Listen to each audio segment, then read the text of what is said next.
So now let us look at questions where there is a block on an inclined plane. So we have already seen what to do when there is a horizontal surface. In that case, what did we do? We took this as the I cap direction, horizontal as I cap, and we took this as J cap direction, right? Horizontal and vertical.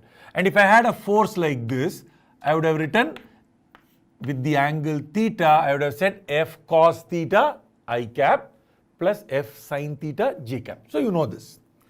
But many times what happens is that you have an inclined surface. You have a surface that looks like this, and we say that this angle of incline or angle of elevation. So this thing is called the angle of incline or angle of elevation. Okay, so it's always with the horizontal. So sometimes people may give you this angle, but that is not called angle of elevation. This is called the angle of elevation. Now this block is left there. You know it's going to slide down. But you see, I cap was nice because the floor was along the I cap direction. Now this problem becomes a little messed up. Why is it a little messed up? Because one force is going to act down. And this force is mg, gravitational force. But that is not the only force. There is also a normal force. Think about it. This block, suppose there was no floor. Suppose I just left this block there. There was no inclined floor. It is going to go down. But that means it will go inside the incline. So the incline is saying, no, no, no, go back, go back. So it is actually pushing this fellow like this, perpendicular to the incline. Can you see that this normal force, I don't know how much it is, but the normal force is acting perpendicular to the incline. Now this body, how do you think this block is going to move? What do you think about it? Suppose I had a floor like this and I left this chalk piece. How will it move? Will it go like this? Will it fly up? Will it go in? Will it go down? What will it do? It will go like this. So you already know that it is going to move in this direction. Now this direction is so much nicer. Unfortunately, I cap and J cap we have been using horizontal and vertical. But why should you use horizontal and vertical as I and J?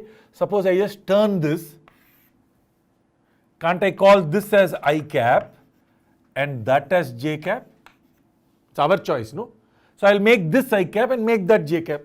So all we have done is we have taken the x-axis, y-axis and turned the x-axis. So we call this tilted axis. New x-axis, new y-axis. Just simply turn around and watch it this way. That's all. Okay. So that means this direction is now the new I cap. That direction is the new J cap. If you want, you can say I cap dash, but I'll just call it I cap and J cap. I cap is what we want. I want to choose I cap this way. Basically what I'm saying is I need to resolve this force and this force in this direction and perpendicular to that direction. Now think about N. Is N in this direction? No. Is N in that direction? Yes. So N is already in this direction. And this is the acceleration. Acceleration is in which direction? I cap direction. New I cap direction. Usually I cap is this way. So generally what happens is people don't use I cap and J cap to write this. Why? Because I cap usually means this. But it is the same idea. So we will say along the incline. And we will say perpendicular to the incline. Parallel to the incline. Parallel lines L, parallel to the incline. Perpendicular to the incline. So instead of using I and J, we will say parallel and perpendicular. That's all. Now let us think. mg, you have to now make mg in this direction and mg in this direction. You have to resolve, right? But let us think about theta. So if this is a right angle triangle, mg is vertical, this is horizontal. So this is 90 degrees. Now in this triangle, if this is theta, what is this angle? 90 minus theta. Correct? But this is 90 degrees. So what about this angle? Theta. Now let me ask this in a different way. What is this angle? Theta. If I dance like this, what is this angle? Theta. So if I keep on dancing, so if this thing becomes perpendicular, this will also become perpendicular. Theta, theta. It's very important to keep in mind. Theta, this is also theta. If this thing has become perpendicular, this will also become perpendicular, because when you are turning, this is turning and that is also turning. So this angle has become 90 degrees, turned by 90, that has also turned by 90. Angle between N and mg is the same as the angle of incline. But then mg cos theta is this component. So suppose I have mg, think about what we did earlier. You have f, this angle was theta. So what was this? F cos theta. And what was that? F sin theta. F cos theta. So whenever something is bent by theta, this is f cos theta. This is now mg theta. mg cos theta. Think about an arrow like this that is basically moving this way. If this is mg cos theta, this must be mg sin theta. You can also write it like this. You should be able to draw it properly. So we will say this is mg cos theta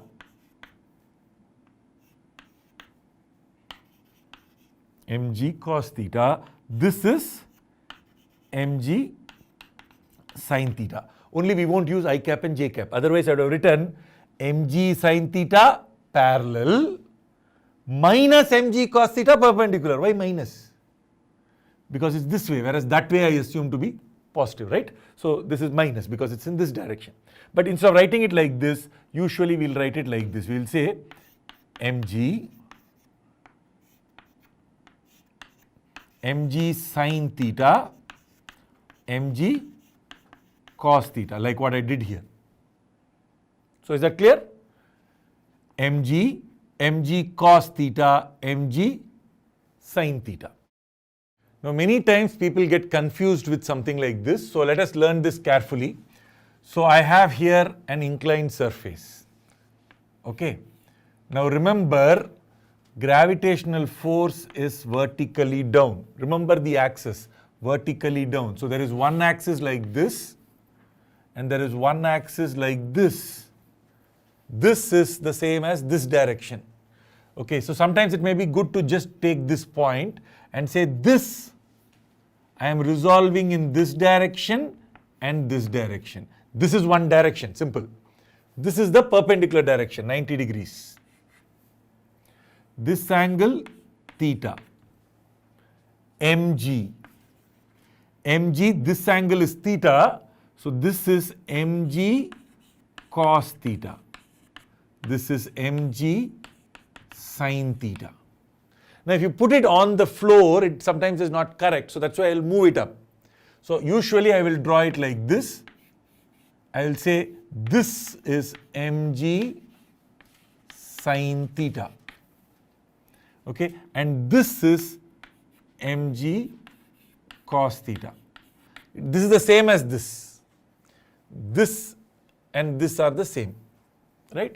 So mg has basically become mg cos theta, mg sin theta. Then we will cut this out because mg is not there anymore. So I hope this is clear. This is theta, 90 minus theta, this is theta, mg cos theta, mg sin theta. Sometimes what happens is people look at this and then they say this is mg and then they say this is mg cos theta. And then they look at perpendicular and write this is mg sin theta. Wrong. Why is this wrong? Because it's not this perpendicular. This and this has to be perpendicular. This and this is correct. That is wrong. You are now making it perpendicular to mg. That's not the idea. It has to be perpendicular to each other. mg cos theta, mg sin theta perpendicular. Like look at this. F cos theta, F sin theta. F cos theta, F sin theta are perpendicular. Not F and F sin theta, not F and F cos theta. Mg and mg sin theta are not perpendicular. Mg and this is perpendicular. Horizontal is perpendicular. But this is not horizontal. Mg cos theta, mg sin theta. Always keep that in mind. So sometimes we will draw it like this. And if we draw it like this, just remember that this is mg, this is theta. Okay? This direction always along the incline is mg sin theta. Along the incline, sin theta. Perpendicular, so parallel to incline, sin theta. Perpendicular to incline, cos theta. This and this are perpendicular. Don't look at this mg. Mg is gone, over, done. Okay? This is mg cos theta. We should learn how to put numbers in. So for example, if I actually had a thing like this, and then this fellow was, let us say, 20 kilograms, which means mg is how much? 200 newtons. And let us say that this angle theta was 30 degrees. Then this force is going to be 200 sin 30. 200 sin 30 degrees. Okay? What is sin 30? Half. So not 20, 200 sin 30. So 200 into half. How much is 200 into half? 100. So this is 100 newtons in this direction. And in this direction, it is 200 cos 30. Instead of sin 30, I have cos 30, which is root 3 by 2. So that will give me 100 root 3 newtons in this direction. So you have 100 root 3, you have 100. You have broken up 200 into two pieces. One along the incline, one perpendicular to the incline. Let us quickly refresh the idea. When you are looking at objects where you are trying to look at motion on the floor, you will take this F and you will break it up this way and this way. Okay, this angle is theta, F cos theta, F sin theta, like this. But now I have this on the incline. So this force is good. This force is what I need to resolve. mg. mg sin theta. But what is the theta? This is theta. This is different from this. mg sin theta, mg cos theta. Is that okay? So this is no longer there. So this kind of resolution is very useful for inclined planes. This kind of resolution is very useful for straight face this thing, right? So the best thing to do is to apply this kind of a problem to, basically apply whatever we have learned to a simple set of problems. So first we'll start with a couple of examples. Once we do this with a few examples, you will understand exactly how to use this in different situations. So now what I'm going to do is I'm going to redraw this so that we can see it more clearly. Okay, so I have a force which is N, like that, perpendicular. And we've already seen that if this is M, this is going to be mg cos theta. And then this is going to be mg sin theta. I know you are quite clear with this being mg cos theta, this is mg sin theta, but all I'm doing is to just move this force there. So usually you don't resolve. So suppose I have a force like this F. You can write like this, F cos theta, F sin theta, but you can also write F cos theta, F sin theta. Because this force, we will write it there. Then we will get rid of this force. F cos theta, Fx, Fy. We will also write Fx, Fy as if they are coming from one point. Mg cos theta, Mg sin theta. Okay. Now this mass is M. Now you know that in this direction, the body has an acceleration A like this. In this direction, what is the acceleration? How much? Do you think this block is moving like this? Yes or no? No, right? Is it moving like this? No. So it's not moving like this, it's not moving like this. What is its acceleration?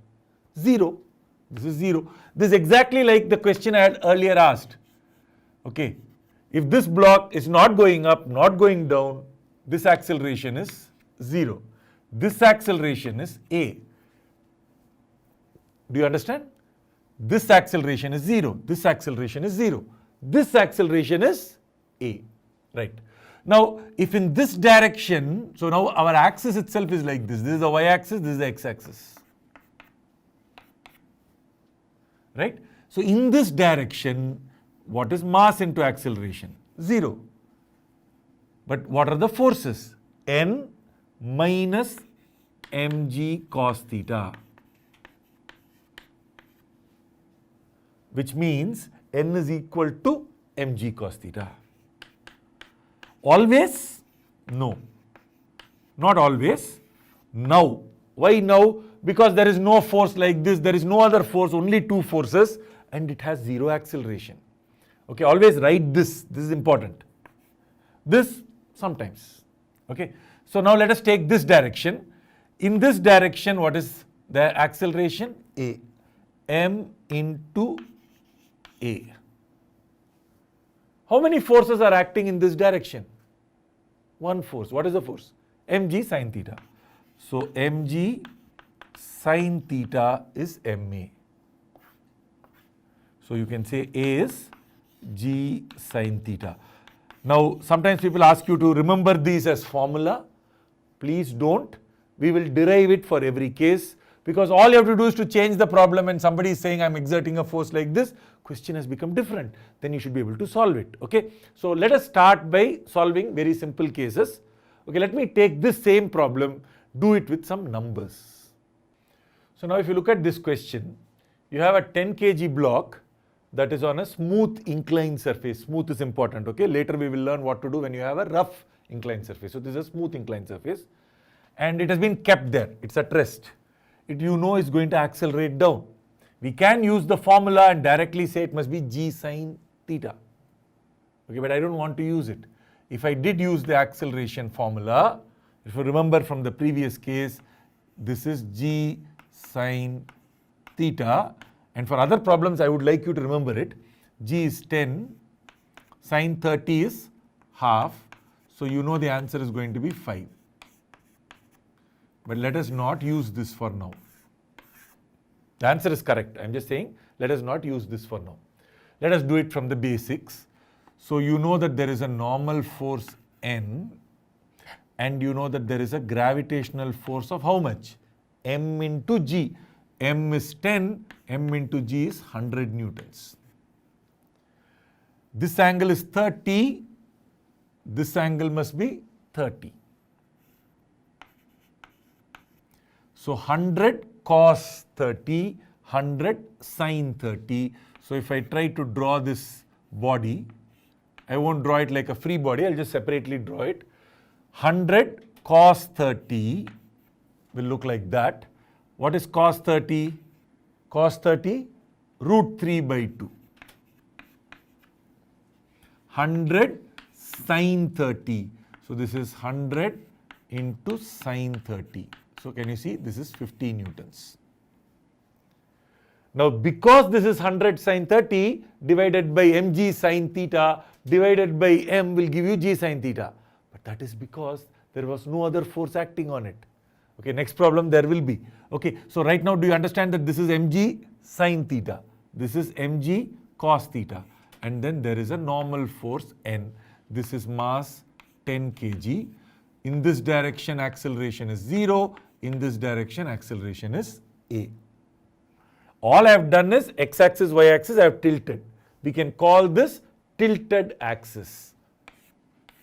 So this is the x-axis, that is the y-axis, tilted axis. You just took this and rotated it this way, right? Okay, now if I look at this and this, in this direction I can write n minus 50 root 3, because 100 by 2 is 50, 50 root 3. N minus 50 root 3 is mass into acceleration 0. I should have written that first, but 0 it doesn't matter which way I write. So what does this tell us about N? N is equal to 50 root 3. So let's write here N is equal to 50 root 3 newtons. You can calculate it later. At this point, I just want to find out what is N and A.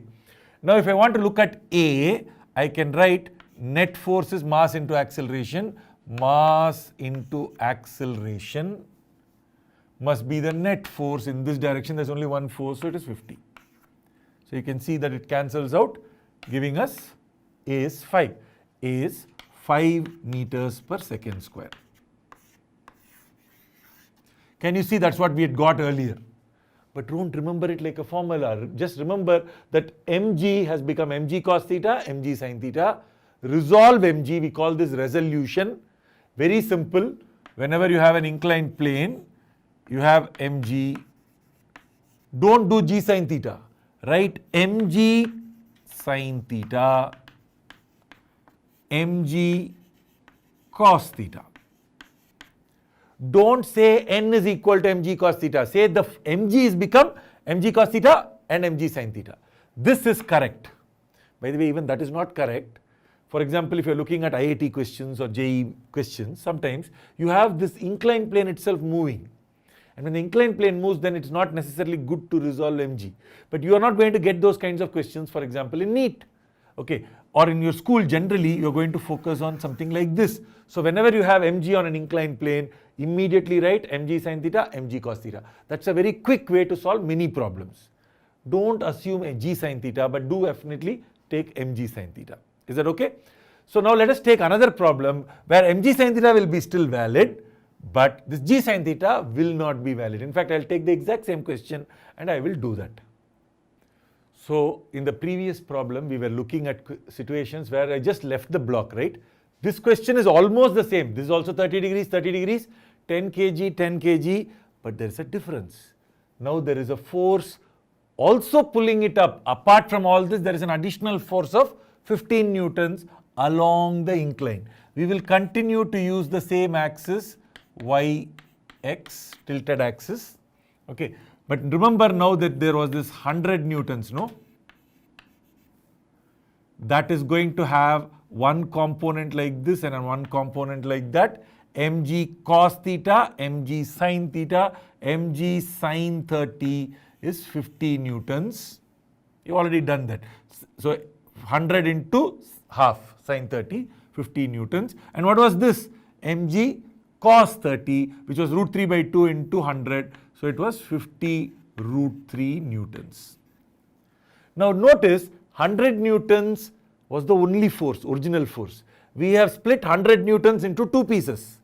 One piece is 50 newtons, second piece is 50 root 3. That means this is not there anymore. Gone. This is equal to those two. Okay, this is part of mg, this is also part of mg. Right. That's all. Only 1, 2, 3 forces or 1, 2 forces? No, right? One more force is there. What force? Normal force. So that is still there. N. In this direction, acceleration 0. Why? It's not going to fly away. It wants to go in, but the incline is going to say no, no, no, no, and stop it. If it wants to go out, incline will say go. But if it wants to go inside, incline is going to say no. Right? In this direction, acceleration is A. Is A equal to g sin theta? No. We'll see why. Okay, but in this direction, I can still write MA is 0. Net force is N minus 50 root 3. So N is equal to 50 root 3 newtons. This is the same as what we got last time for that problem.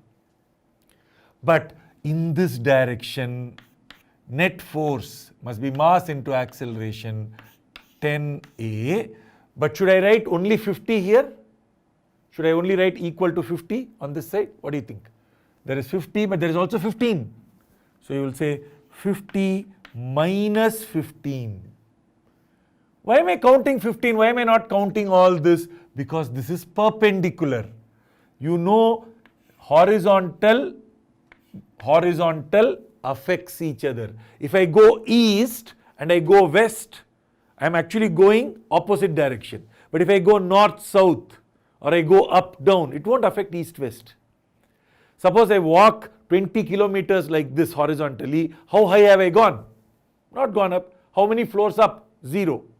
But if I went 5 floors up, have you gone from Chennai to Bangalore? No, right? Because you are still in Chennai, only gone up. So going up does not affect, it affects going down, but it does not affect horizontal. This and this affect each other, this and this affect each other. Same way, this and this affect each other, this and this affects each other, but this direction will not affect that direction. This, no role in this direction. Okay? Now that's a very important physics principle. That's why we use vectors. Y is completely independent of x, as long as they are perpendicular. But 50 and 15 will affect each other. They are not perpendicular. This is exact opposites. 50 minus 15.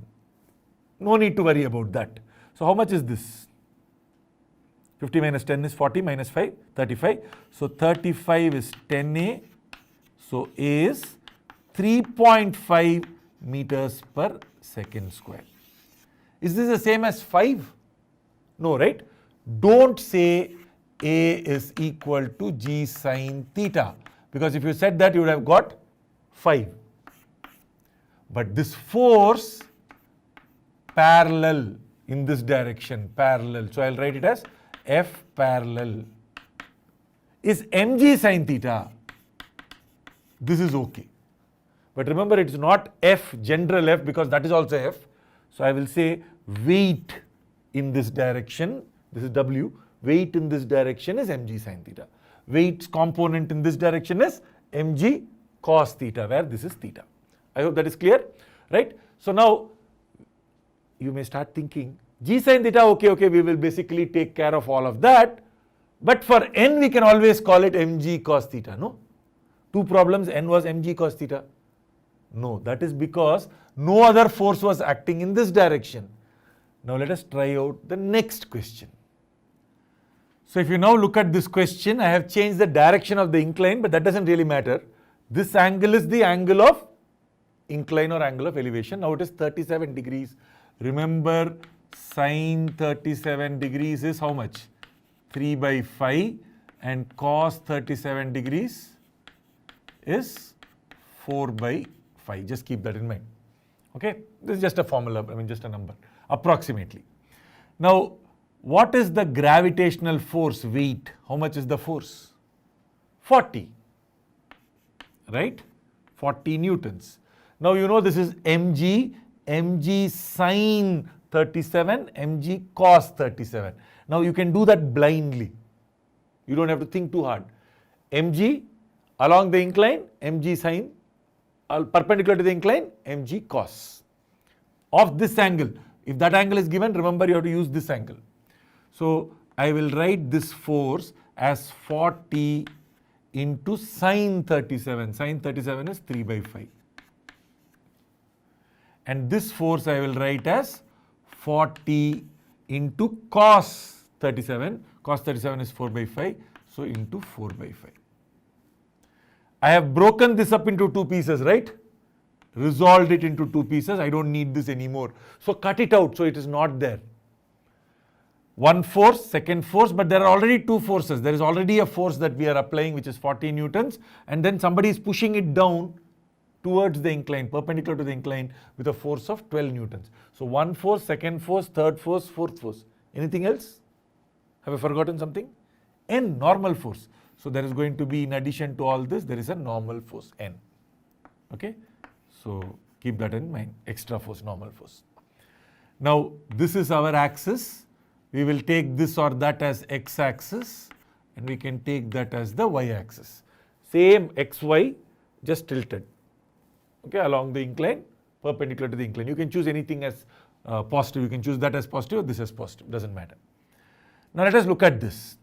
In this direction, do you think it's going to accelerate?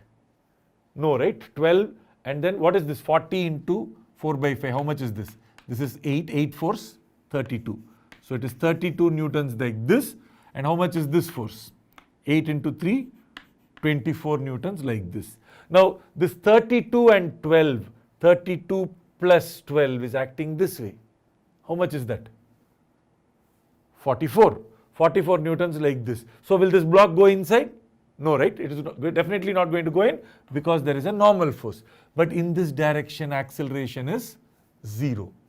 In this direction, acceleration is A. It could be up, it can be down. Why am I writing up? Because you see that is 40 and this is 24. So this fellow is going to move up the incline. Okay, so let us write Newton's laws.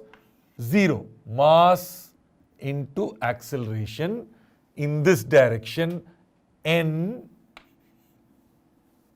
minus 12 minus 32, which is minus 44, is 0. So n is equal to 44 newtons. Notice n is not equal to mg cos theta. N is not equal to 32.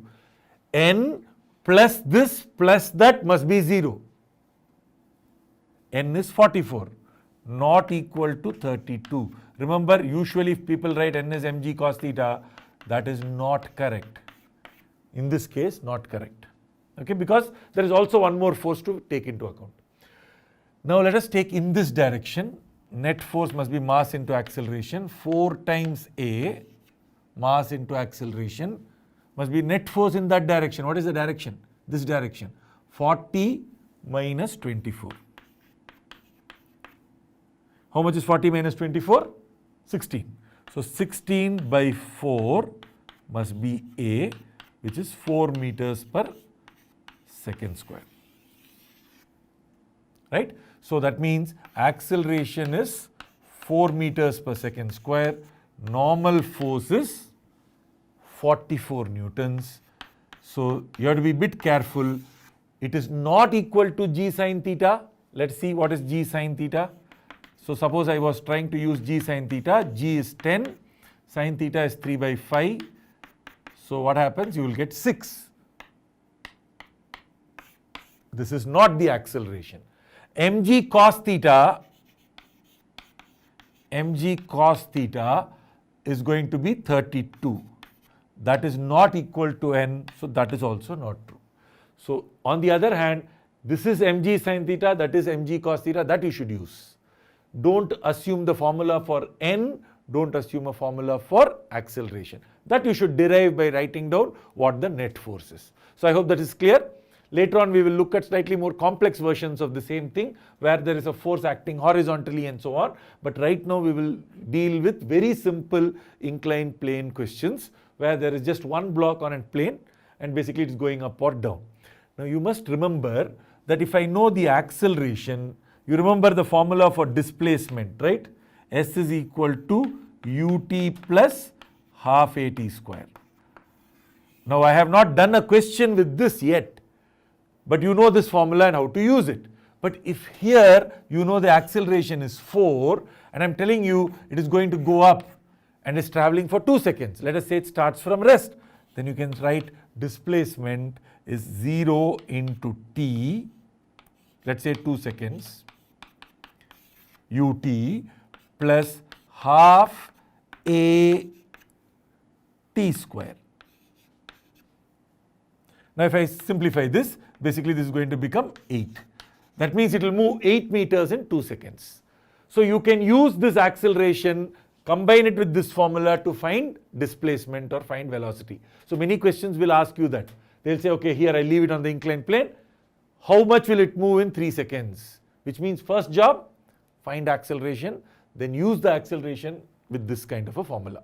Now this we have already done a lot in basically straight line motion. It is the same principles that we are using, except we are now using it after finding acceleration by doing all these force calculations.